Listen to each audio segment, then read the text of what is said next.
Bonjour, je m'appelle Valérie Andonson, j'ai 60 ans, je suis une enfant dite de la Creuse, je suis secrétaire et chargée de communication de la Fédération des enfants déracinés des départements et régions d'outre-mer.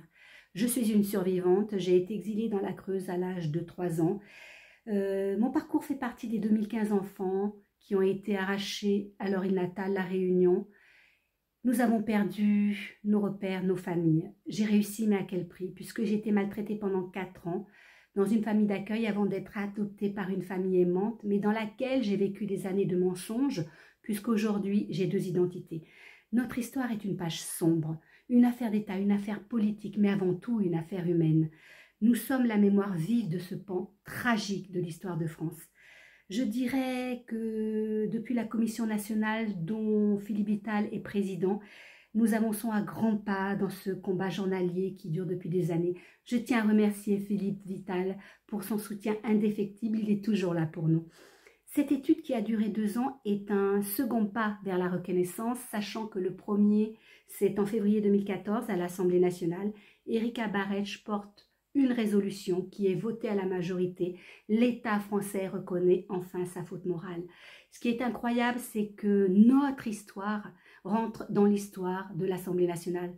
C'est pour nous extraordinaire. Aujourd'hui, notre combat continue et nous l'ouvrons sur l'Europe. Il faut que nos parcours de vie d'enfants qui ont été maltraités, qui ont été abusés, puissent servir à protéger l'enfant d'aujourd'hui et de demain. Voilà ce que nous souhaitons. Des excuses publiques du gouvernement, être reconnu en tant que victime, des réparations mémorielles, un lieu de mémoire et de ressources vivant dans la Creuse, que notre histoire soit étudiée dans les manuels scolaires.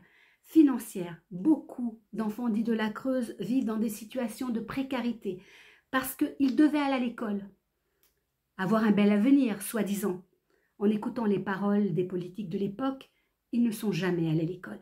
Psychologique, nous devons avoir un soutien psychologique, un accompagnement lorsque nous revenons sur notre île natale, lorsque nous allons ouvrir notre dossier auprès de l'aide sociale à l'enfance. Aujourd'hui, j'ai été nommée directrice de campagne en France par la Fondation suisse Guido Fleury pour parler d'une seule voix.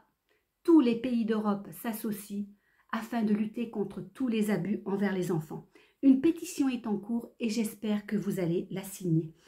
Merci pour votre écoute, merci pour votre soutien. Nous sommes maintenant dans la réconciliation, la résilience, même si dans les années 60, 70 et 80, nous avons pris un avion pour un aller simple, avec des parcours inhumains mais parfois heureux. Mais au fond, de quel droit des êtres humains peuvent-ils décider de l'avenir d'un enfant? Nous avons été transférés comme des objets. Merci.